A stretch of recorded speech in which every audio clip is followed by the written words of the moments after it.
So Daily Glimmers actually came about through my previous book, The Grief Handbook, which was, as the name suggests, largely about grief, but there was one chapter in there about joy, and it was called Slices of Joy, and it was about finding small moments in the midst of grief, in the midst of hard times, that help you to reconnect with life.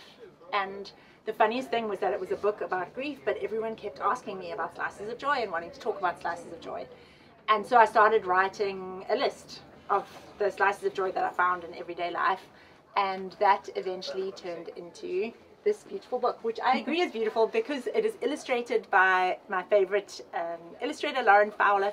She's from South Africa, and it is just such a lovely thing to hold. And I think what I really love about Daily Glimmers is that it doesn't have any toxic positivity about it. It doesn't say that you should be feeling cheerful and happy no matter what's going on in your life. It says that life is often hard and frequently boring, and we are stuck in these situations where we're often sandwiched, particularly in our 40s, we're sandwiched between elderly parents and often raising kids, and there is so much to do, so many hard things to do. And yet, in the middle of that, there is still so much beauty. And I've read a lot of books that have changed my life, and then a month or two later, I can't remember exactly why they changed my life or what it was about them that changed my life. And I wanted something that was really accessible and really easy to find. Yeah, and that would hopefully make it easy to live a happier life. That's so I'm someone who probably can get down in the dumps quite a bit, and I found that actually the recommendations you have in the book, just reading them gave me a lot of joy. From, you had one where it was about waving at the end of Zoom calls. I was like, that's hilarious. Adults do that, and everyone does it, and people do it all around the world, and it'll be this like very serious talk about like business, and then at the end everyone's like, bye. I'm noticing a lot of nodding in the audience. I know, and once you see it, you can't unsee it. You can't unsee it. And what I thought was so important is that I feel like right now there's a very heavy zeitgeist for people, no matter where they are in life, and this was so easy. You're giving them a route that's so easy. So I just want, before we continue, can you tell us a little bit about the difference between glimmers and gratitude? Because gratitude's a little hard, for me, a little harder. Yeah. I have a bone to pick with gratitude. I'm not a fan of gratitude. So I think gratitude comes from a good place, right? It comes from us wanting to recognize that, like, we are all blessed. Everyone in this bookshop has a level of privilege that sets us apart from many people in the world. But there's a couple of things that drive me nuts about gratitude, and the first is that it's often in retrospect, right? So it's not, you don't recognize it as it happens at the end of the day. You write your gratitude journal and you like think back to what you should have been grateful for the day. But the main thing is that I think so often we feel guilted into gratitude. So something authentically difficult and hard can be going on in your life, and then at the end of it you feel you have to add this caveat of, but I'm really grateful because I know I'm luckier than other people, or I'm really grateful because there are others who are having it harder than me. And that's just hard and heavy and not authentic. And so what I love about this practice of finding slices of joy and noticing glimmers is that, first of all, it's in the moment, right? You're noticing it as it's happening. There's such presence in the moment of the glimmer, and then it goes, and there's so little pressure. It's not, you don't have to add something else to your to-do list. You don't have to think at the end of the day. You're noticing these small moments, and then crucially, those small moments actually have an impact on your nervous system. So I knew that I liked this. I was like, these seem kind of cool. And then for the book, I have a very good editor who made me do some research. And there's my very good editor. And I had to look into the science behind it. And so the term glimmers comes from this clinician, Deb Danner, who's amazing. And they're micro moments of nervous system regulation. So it's your nervous system, it's feeling freaked out by life. That's why they often refer to as the opposite of triggers, but I'm not entirely sure that's true, except that a trigger makes you feel something negative in the moment, and then a glimmer makes you feel something positive. But more than just positive, it lets you regulate your nervous system. So it's like being able to exhale just for a moment. And these micro moments throughout the day have an impact on your mental health because they're letting you have a more balanced nervous system, and they also have an impact on how you see the world. And like the Zoom call waving, there are all these like tiny, faintly ridiculous moments in our lives. And once you start looking for them, you start noticing them. And then the more you notice them, the more they show up. And I love that. And like gratitude can't be helping with that. No, absolutely. And I think you did a really good job. There's so many different options for glimmers, and we're going to go into the structure of the book in a second. But enough to like really get pretty much anybody's personality really into it. That's what I was aiming for. It really does work. There's another little glimmer that you had in there that was eat the ugly frogs first. Can you explain that one for everyone? I think it might be a very commonly used phrase. It might just before. It hasn't used it, but the idea is that so I think the structure is actually helpful. And again, I have my agent and my editor to thank for this. I just wrote a long list. So this was just going to be like this long list of 1,001 slices of joy. And then I sent it off and I was like, hey guys, do you want to make a book? It's just going to be this really long list. And they were like, maybe, could you maybe give it some kind of structure? So it now has actual structure. So there's 12 different themes in the book, and it goes through things. So it's the obvious things like physicality and sensory delights and joy-inducing moments like the playful things. And then there's a lot of nature. Like nature is just amazing when it comes to this, and relaxation and mental space. But then I also didn't want to leave out work, because for most of us, work is like a solid third of our 24-hour a day. And so it was interesting looking at, well, what is actually really satisfying about work? Like when you finish a project, or you hand something in, or you're remarkably eloquent in a meeting, or like there are actually all these moments. And eating the ugly frog first is this productivity hack that if you have a list of tasks that you need to do for the day, you always start with the hardest one first. And then once you've done that, the rest of your day is kind of better and easier. And so I tried to weave in those things. And again, the idea with all of these, with the whole book, is not to be introducing anything groundbreaking. We all know how to do this. But it's set up so that there's a little something that you can read every day. And that's what I was saying earlier about, like, I read all these books that changed my life, and then I forgot. And like 2 months later, I was like, oh, I love that book. What was it about it that I loved? Whereas this is the idea of a practice, that you'll pick it up every day and read a little paragraph, and if that paragraph doesn't like spark anything, then there's a couple of other similar glimmers that might resonate with you, or you can cross them out and write your own in. But it's just a way to start seeing life through a different lens. I think it's so beautiful because when you're in a situation in which perhaps glimmers would really help, you don't have a lot of energy. Yeah. And so I really found genuinely that this book gives energy rather than takes it. It's not something you feel like you have to do. It's an awakening to have that you suddenly notice things. So you talk about the importance of it being tiny. Yes. And the difference between happiness, which is like this massive thing. Can you talk a little bit about that? So I think a lot of the time it's quite intimidating, particularly when things are hard. It's quite intimidating to reach for happiness, because happiness is this like magical lining up of the stars, right? Like happiness is when you don't really have anything to worry about and everyone's health is good and like there's no big stressors on the horizon, and that's just not the reality a lot of the time.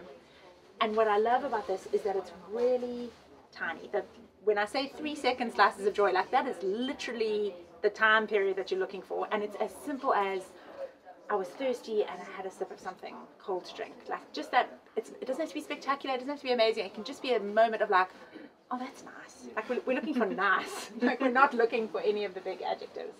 And I think lowering our bar for delight as low as we possibly can help so much, because a lot about life is difficult. Like I have written, I write about this a lot on Instagram, and someone I love is dying at the moment. He's got like 2 months if we're lucky. Life is so sad. And yet there are all these beautiful moments. Like a hug from someone you love is wonderful. And going to see a friend who you haven't seen in a long time, there are so many faces here that I haven't seen in a long time, is so special. And like going for a picnic when the weather is lovely. There are all these things. They don't have to be spectacular, but they can still be nice. You know, going out of order a little bit, I feel like that's a perfect segue into the reading. Yes. And give people a little sample of what they could get. So I picked a one-pager. So the I'm going to start to explain the structure a little bit. So there are 4 seasons in the book, which was my lovely agent's idea, because I wanted to make it something that you could read every day, but there's no point. I'm from Cape Town at the moment. It is freezing cold. It's raining every day. If you talk to me about like balmy summer days, I'm just going to be filled with rage. So that doesn't work. So you enter in the season that you're in, but then there's also kind of little explainers in between that talk about the science, and they talk about like all the different aspects of gratitude and happiness and joy and how to make this a practice. And so I'm going to start with a short excerpt of that, and then I chose some of my favorite glimmers. Slices of joy no matter what. Noticing glimmers and crafting slices of joy doesn't presuppose that everything in your life is peachy. Remember, glimmers are micro moments of nervous system regulation. If everything was easy, fun, and happy all the time, your nervous system wouldn't need regulating. Ross Gay said it succinctly. Joy has nothing to do with ease. Joy has everything to do with the fact that we're all going to die. If it was one rainbow cupcake after another, one delightful, seamless life experience, followed by a nap and then another delight, what would any of it mean? The beauty comes from the fact that you are given this moment, now, and then it is gone, forever. Joy is most powerful within a backdrop of arduous things, in fact, because life is filled with arduous things. People getting sick and dying, relationships ending and work drying up, friendships faltering and finances running out. Slices of joy in spite of. Slices of joy no matter what. And I feel like I can say pretty confidently that I have stress tested this concept. I am in the process of stress testing it at the moment, and it works. And it works because the alternative is too awful. Like, you can't just be in despair all the time. Like, it doesn't work, guys. So we've got to find the small things. So then there are 366 options to choose from. So I decided that I would choose things that I've experienced this week. I'm having the best week. In London, it's like a complete escape from real life. It's midsummer. There's ice cream every day. I'm seeing all these people that I love. So I chose a couple from this week. Overflowing conversations. You have so much to talk about, you don't know where to begin.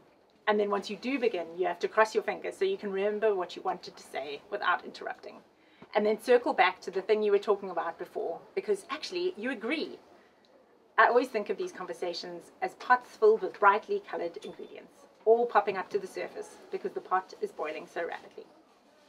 Similar glimmers. Dinner party conversation that excites the mind. A conversation that sparks something in you that you can't stop thinking about. A new pair of pajamas. This is a big one for me, guys. I had my pajama list before I came to London. It's funny how sometimes you don't invest in the things you use all the time, while the things you use rarely or that get seen by others get all the attention. A new pair of pajamas can feel like such a treat. You can choose anything that you love, whatever picture that conjures up. But you can ask me afterwards and I will tell you where to legitimately get the best pajamas ever. You're asleep for a third of your life, so you may as well dress up for it. Similar glimmers. Beautiful lingerie, soft pillowcases. A wafer cone filled with fresh homemade ice cream. There's a beautiful picture of a wafer cone. Homemade ice cream or sorbet, fresh wafer cone, sunset on a summer's day. What more could anyone ask for? Similar glimmers. A slice of ice cream cake. I dare you not to feel like a kid again.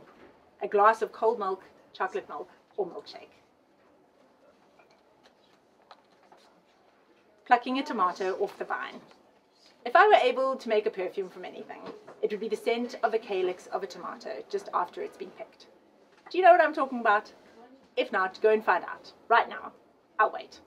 I won't. The scent is freshness and flavor and surprising hidden depth, all rolled into one. I sniff each calyx that I pluck off tomatoes, and it's an instant glimmer, every time. Similar glimmers, sinking your hand into dry beans, a la Amélie, cracking the top of a creme brulee. The perfect picnic spot on a hot summer's day. You have all your snacks and drinks, you've got your blanket, and they're all starting to feel a little heavy, to be honest. And then you see it, the perfect picnic spot. Just the right amount of dappled shade, with the sunshine drifting down through the leaves. Contrast is a funny thing, isn't it? In midwinter, all you long for is a patch of warm sunshine. But in summer, a sprinkling of dappled shade becomes a rare and beautiful thing, particularly if you're looking for a picnic spot to relax in for a few hours. Similar glimmers. Walking down a leafy, shaded path on a hot day. Perfect laundry drying weather. Warm and breezy. I mean, I could go on because they are so fun, but those were the favorite ones that I picked from this week. Do you know what I love your writing. I think one of the glimmers of the book is that it's just written so beautifully. You can really get into it. And I think one of your superhero powers, and has always been, is your power of perspective. And what I think is so cool about this book is you're giving all of us the ability to kind of harness that ourselves through these little micro moments of noticing things and appreciating them. Does it get easier? And when I say easier, is like, does it become second nature the more you do it? It does not. Oh, does it? Does it not? So what was so interesting about writing this book, as I said, I started off with it being this long list, and so I had like a journal-y book thing, right? And I would write them in as I noticed, because I needed a lot. Like I needed 1,001 for my original list, and then this is actually more because it's 366, but then there's another 2 per day. How much is that? Who does maths? 3 times 366. Really a lot. Yeah. Over 1,000. And then it was also so funny seeing which ones I'd repeated. So I did a lot of like searching on Google Docs, and I had back scratches like 17 times. I know. I don't think I get enough back scratches. They were kind of a novelty. So I had this long list, and every day I would add to the list. And then the book ran out, and I just kind of stopped writing it. And then things got kind of hard and drudgy. And I think that's the big surprise of adulthood that I feel a little cheated on, is that a lot of adulthood is quite drudgy. There's like so much to do and no one else is doing it for me. And then I got a new book and I started writing it down here, and I was like, oh, it's not so bad. So I think the practice part of this is really important. And I think it's really important not in a, I know it can seem like this concept of glimmers is kind of like candy floss and airy fairy, and I really don't think it is. I think it's really important, and I think it's essential, because otherwise we just sink into a kind of taking for granted of everything. Yeah. And I don't mean that to say we should all feel grateful because we're also privileged. I mean that to say we are all really lucky in a lot of ways, and not always, and there are a lot of things that are very hard, but there's always that little bit of luck that is hard to see unless you try and look for it harder. And so the practice part of it, what I find really helps is that I do habit pairing, right? So I'll make a morning cup of tea, and then there's, all you need is 3 minutes. I mean, some of these paragraphs are really short. Some of them you could read in 30 seconds. But all you need is like a 3-minute moment. And maybe it's at the beginning of the day. Maybe it's at lunchtime to reframe while you're working. Maybe it's at the end of the day when you finally have a chance to relax. Everyone will find their moment. But I do think that there's something really important about making it a practice, because otherwise it can just fall to the wayside. And then everything is fine. It's fine. Yeah. But it's not beautiful. And I think it can be beautiful, and again, it doesn't have to be beautiful all day. We're talking like 1 glimmer a day is actually all you need. If you can do more than that, what a bonus, you're winning at life. But even if it's just a moment or two that you get to see things in a different way, I think that's really valuable, and really valuable for your mental health and your nervous system regulation and the way that you see the world and the things that you notice. Absolutely. And I think 2 things too. One is like the story you tell yourself about the day you're having. Yes. This is a great way to completely reframe things. Yeah. So if you one of your glimmers was like sinking into a really comfy chair. Yeah. And if you've had a really difficult day up to then, if you're just aware of how good that feels, suddenly your narrative starts shifting. Absolutely. And one of the things we do as a family that I feel really strongly about, and try not to show my kids, because if they knew how much I loved it, they would probably not want to do it as much. But we do one good thing a day at dinner. So when we sit down for dinner, we go around the table and everyone says one good thing that happened to them that day. And it's so funny because some days it's super easy, right? Like something fabulous has happened. You can't wait to tell the family about something. And some days there isn't really anything. And one day my son said to me, like, what if it was, nothing really happened? What if it was just a day? And I felt like saying, like, preach, when is it bedtime? Can we get going? But I think it's on those days that it's the most important, right? And on those days, it's probably something like, oh, I had a bite of a really delicious piece of fruit, or that first sip of tea this morning was so lovely, or I came home from work and got a really good hug. It can be, oh, you're taking off your bra, your uncomfortable shoes at the end of the day. Like, that's really all it takes and all you need. And I think we put ourselves under so much pressure to be performing and to be appreciating and to have these Instagram worthy lives, and actually all we need is one good thing a day, and that thing can be really, really teeny tiny. You've given us such like a treasure trove of one good thing a day. Can you tell me how, I know you were writing them down, but how did you actually think of not only one a day, but then 2 alternatives? Did you ask people? Were you listening to what other people's glimmers were? Tell me about how you sourced them. So I started with this list that I was so cocky about it. Because I think when I originally wrote out the list, I had like 1,050. And I was like, oh, so fun. And then I cut out all the back scratches. And then I had significantly less. And there was something else that like I had just written again and again. I think it was probably the first sip of tea in the morning. I really love that first sip of tea. And so once I'd cut out all the duplicates, there weren't that many. And also I really wanted, and I hope to have done this, and I'm not sure how much it is possible that I've done this, but I tried to.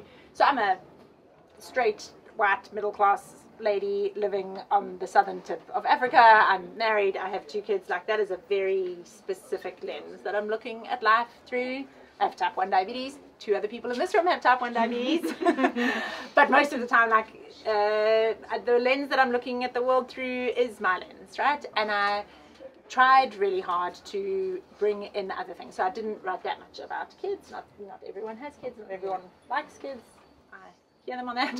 I'm allergic to cats, but a lot of people really love cats. I thought that was a really funny part of it. You're like, oh, I guess cats are great. I can conceptually imagine how nice it would be to stroke a cat without it making me sneeze. I don't have a dog, but I look after my brother's dog, so that one was quite easy. But so I tried to incorporate other perspectives. And then there was also a lot of kind of feeling it out. So the team I worked with at Watkins were amazing. Sophie and Kay, my agent, were amazing. But also I had this magical developmental editor. And oh, that's so interesting. Yeah, tell us about that. Yeah, so and I thought I was pretty done. I was quite pleased that I was pretty done. And she was just supposed to come in and check for typos. And then she did this magic and made it so much better, but I was quite bitter at the time because I had to really think about things again. And a lot of it is kind of feeling things out, right? So like the similar glimmers will sometimes be similarly related, so like about the same kind of thing, but sometimes they'll be about the same feeling, and that feeling is sometimes quite sideways, which I think is useful. Becky Alexander is her name. I just shout out to Becky, she was great. For people who haven't written a book like you, I think people imagine an author sits down, maybe does some research, types it out, works with some editor to kind of help grammar, and there you go. Can you tell us a little bit about like the process of like discovering, because the seasons are so clever, where you put what, the shape of it. There's really good research at the start. There's a really impressive glossary at the back of like all the resources that you used. Was it difficult? Did you get attached to different versions, or did it just feel like it was like an unveiling of what it should be? So it felt like I started off with an outline of what it should be, and then I was lucky enough to work with a lot of clever people who were like, what if you did this? So I hadn't even thought about making it paragraphs until Sophie was like, maybe you should make paragraphs. And then I was like, maybe I should make paragraphs. And then she was like, is there some science? And I was like, maybe there is some science. And then Kay was like, maybe you split it into seasons. And I was like, maybe I should split it into seasons. So I think it helps a lot when you are working with smart people. But it also takes such a long time, like such a long time. And I think it should take such a long time because there are versions and versions and versions that you have to keep doing. Yeah. Given that your last book was about grief, and this book is about joy, when you finish the books, is the feeling the same or different? Do you feel like more joyful after they do you? This was such a pleasure because I was researching joy, and now people keep sending me things about joy, whereas the last couple of years people have only been sending me things about grief, which gets very depressing after a while. And the grief handbook I wrote, it was very cathartic. I wrote it because I needed. It was a thing that I needed to get over the grief of losing my mom, whereas this felt like something that I need, but it's something that I can also share with other people. And I'm sure everything's your favorite in the book. I have no doubt. You offer such good resources, from talking about the differences, different kinds of joy, to happiness versus gratitude, to really interesting ways of like how your nervous system de-stresses by things. Do you have a favorite part of the book? A favorite glimmer that you're like, oh yeah, that could happen over and over again? Great question. a favorite, like one favorite glimmer out of the whole thing. And any highlight for you? Either it was like super fun writing or a part that keeps on capturing your own imagination. So the bit that was super fun writing was the joy-inducing moments, because that's like just frankly ridiculous, many of them, but like can you give us super one or fun. two examples? So, I mean, all of them are super fun.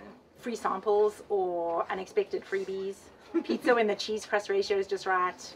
Stickers, fairy lights on anything, a fabulous fruit salad, sprinkles on anything. Sitting outside on the first long summer evening. So that's been such a joy now, being in summer here. Drawing a face on a piece of fruit. Warm chocolate chip cookies. Anything cooked over an open fire. But I think what's lovely too is that, so as you work through these, that will be one of the months, right? And it's the first month of summer, so everyone is hopefully feeling quite giddy about life. But then what surprised me is that I'm fairly antisocial. I really like sitting in my cave of an office and don't see that many people that much. But I was surprised how many of the glimmers were about other people and the connection you feel with other people. And some of them are not as surprising, so it's like a sibling bond, or the way you feel when someone you love gives you a hug, or when you haven't seen someone for a long time and then you see a familiar face. But some of them are just lovely tangents, right? Like those casual social interactions and hearing a child laugh and celebrating with friends. Like there are these things that we're doing anyway, but they actually add so much meaning. So it made me learn a little bit more about myself. Maybe I'm not as antisocial as I thought I was. I did feel that there's an element of the book, I know I mentioned this, that was like almost like a secret personality test in here. Because I realized, like, I was like, oh, I really lean into the nature drugs. Like those are easy for me, and I wouldn't have noticed like the more sensory things. So I thought that was really, you get to know yourself through reading the book, reading the book as well. Could be a quiz. Could be a quiz. I want to dive into one little thing, because I know having lived in Scotland for a while, like going around noticing daily glimmers is like maybe not part of the culture where I live. You talk, there's some darker parts that you talk about when you were going through the grief with your mom, that like just getting to the end of the day was the joy that you could, like that was literally the only joy you could find, and that was it. So for people who may not lean into finding glimmers all the time, why is it so important? Can you articulate what it, like you, for me, I get an instant hit off of it. It's like the reward comes immediately. But can you talk a little bit about why is it important? So I think one of the things that really struck me with this, and what was interesting about writing it over such a long time, my dad had a really severe stroke while I was working on this, and things were so hard, and then things were just really drudgy for a long time. And it's interesting because I'm naturally optimistic, and I don't find it difficult usually to look at things in a glass half full, life glass half full manner. And I really found it hard because there was just so much drudge and hardness that we were being made to live through. And that's actually when I think it's most necessary. And that's also why I wanted to say that it's not this like happy candy floss way of looking at life. It's something that is actually tangible and useful. Yeah, I feel like the book's a real gift. It has so much depth. Like it's so beautiful.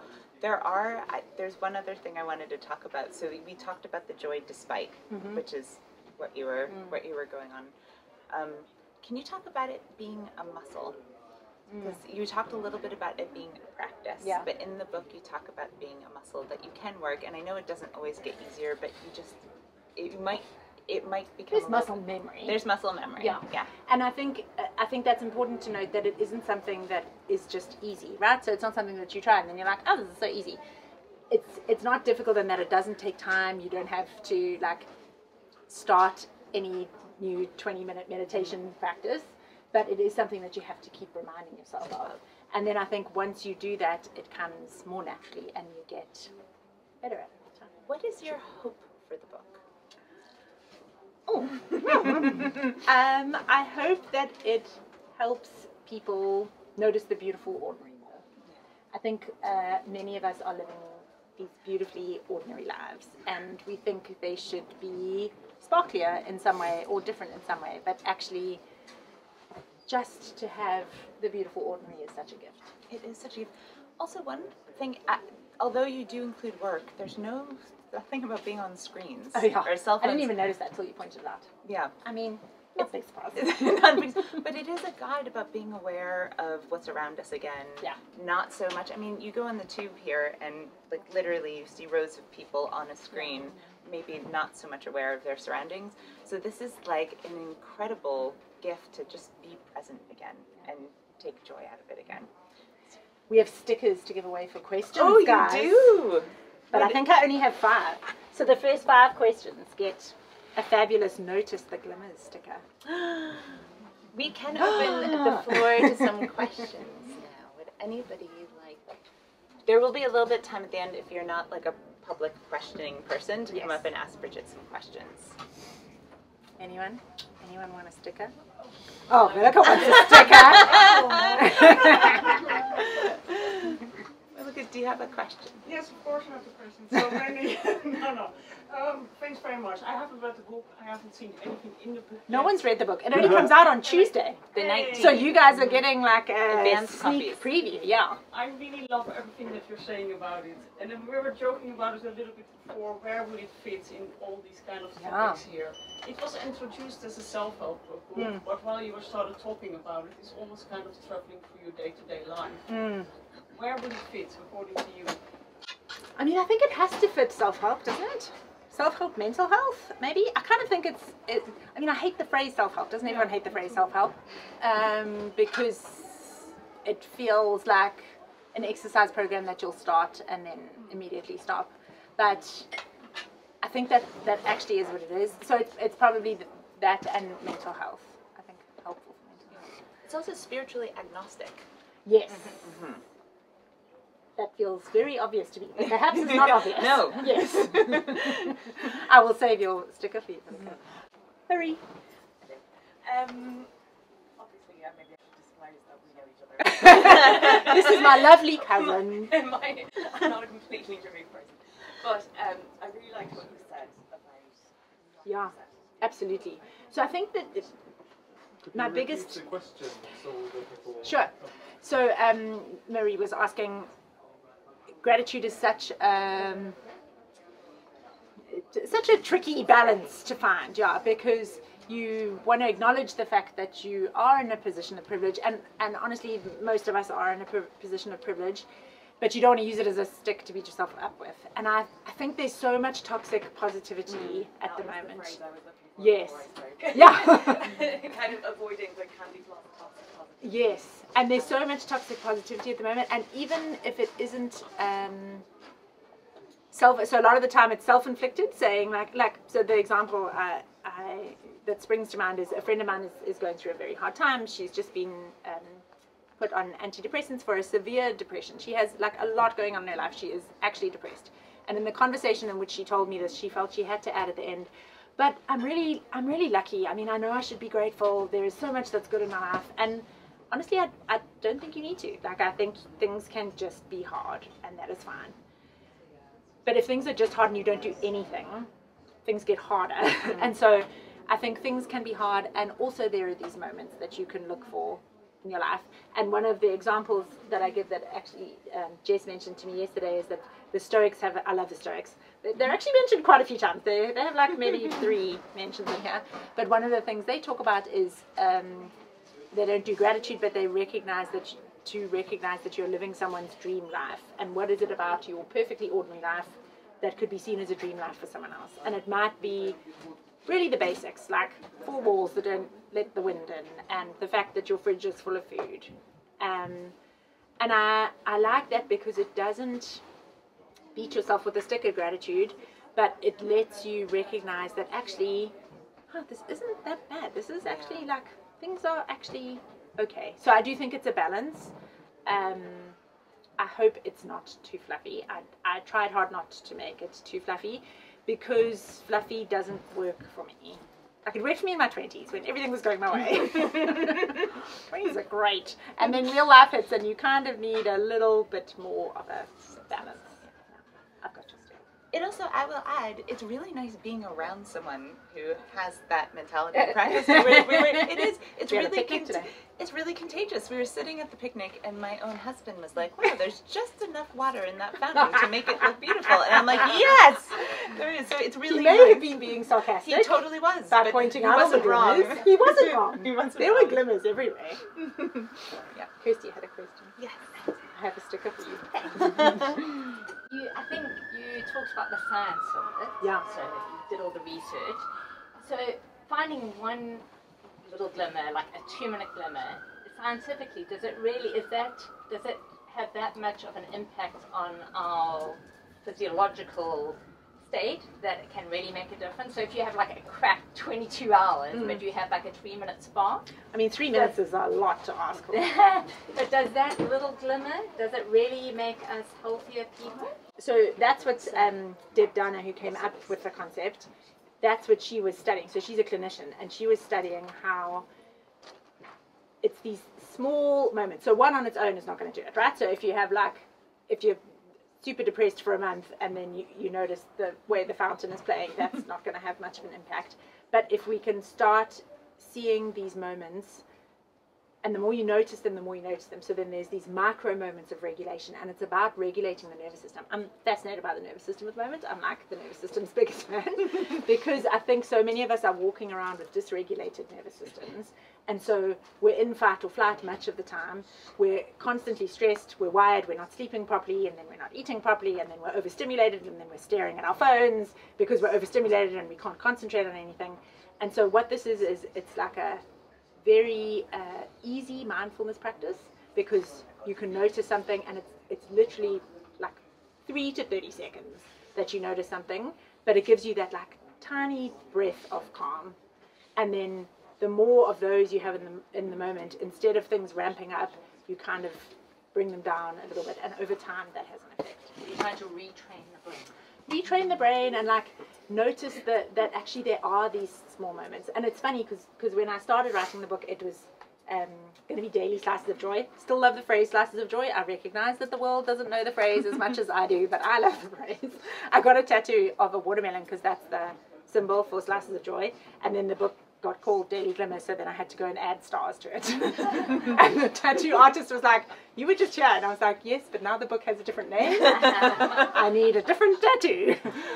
And the explanation around slices of joy is that you're literally looking for 3-second moments. And so I think that idea of it being like a very low bar and just these small micro moments is all. Lots of 3 seconds. I mean, ideally lots, but you start off with 1 or 2 and then you build them up. So my other question was actually, you answered it, because I was going to say, I do think, I also know you, Bridget. Love her. Biggest fan. I only invited fans. But you are a positive person. Yes. And I wake up every morning and I get excited. Justin, my husband, thinks I'm nuts, but I lie there and I think of like boring tasks that are going to make me happy for the day. I'm going to do this, and I'm going to do that, and I realised that I'm planning my daily glimmers, which I never knew I was. Here we go. But I think so. We're both naturally, I think, relatively half glass full. So my question was going to be: do you think by reading your book you can convince people who aren't glass half people or full people to become this people? But so my previous question I think it answered it, because if you start training yourself, maybe you can change. So I don't think you change a personality type necessarily, but I think you can still recognize those things. You still get the benefits from it, right? So I don't think it's going to make someone naturally optimistic if they aren't naturally optimistic, but I do think it can make you more aware of the things that are happening around you. So you can see them more often, and then you still get the benefits of them from those micro moments of regulation. It won't necessarily make you feel more positive about life in general, but it will make you recognize the beauty that is in your own life. Don't you think people have those all the time? They do. I mean, I don't know really what you're talking about. It seems to me it's about consciousness of the moment.